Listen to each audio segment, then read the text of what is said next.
మా అమ్మాళ్ళ ఇంటి దగ్గర శ్రద్ధాంజలి పెట్టే బోర్డు ఒకటి ఉంటుంది. అంటే చనిపోయిన వాళ్ళ కోసం శ్రద్ధాంజలి బోర్డు పెడతా ఉంటారు. జననం మరణం అని చెప్పేసి బోర్డు పెడతా ఉంటారు. అది చూస్తాం, పలానా వాళ్ళు చనిపోయారా అని చెప్పేసి బాధపడి వెళ్తాం. కొన్ని రోజులు పోయి వచ్చేటప్పటికి మళ్ళీ ఆ మనిషి ఫోటో ఉండదు, వేరే వాళ్ళది ఉంటుంది. మళ్ళీ కొన్ని రోజులు చూసేటప్పటికి మళ్ళీ ఇంకొకరి ఫోటో ఉంటుంది. అయితే నాకు దాన్ని చూసినప్పుడల్లా అనిపిస్తూ ఉంటుంది, మనిషికి ఇంట్లోనే కాదు చనిపోయిన తర్వాత తీసేయటం, కనీసం బోర్డులో కూడా కొన్ని రోజులు ఉండే అవకాశం లేదు. అలాంటప్పుడు ఈ మనిషి బ్రతికుండగా ఎందుకు ఇన్నిటి కోసం పుట్టేసుకొని చచ్చిపోతూ ఉంటాడు?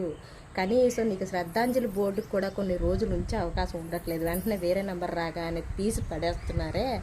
అలాంటప్పుడు ఈ మనిషి ఎందుకు కొట్టుకు చచ్చిపోతున్నాడు? అన్నిటి కోసం ఎందుకు చచ్చిపోతున్నాడు? నాది నాది నాది నాది నాది అని కొట్టుకు చచ్చిపోతున్నప్పుడు నీదనేది కనీసం బోర్డులో కూడా ఉంచట్లేదు, పైన అటక మీద చూసేస్తారు ఒక సంవత్సరం అయ్యేటప్పటికి.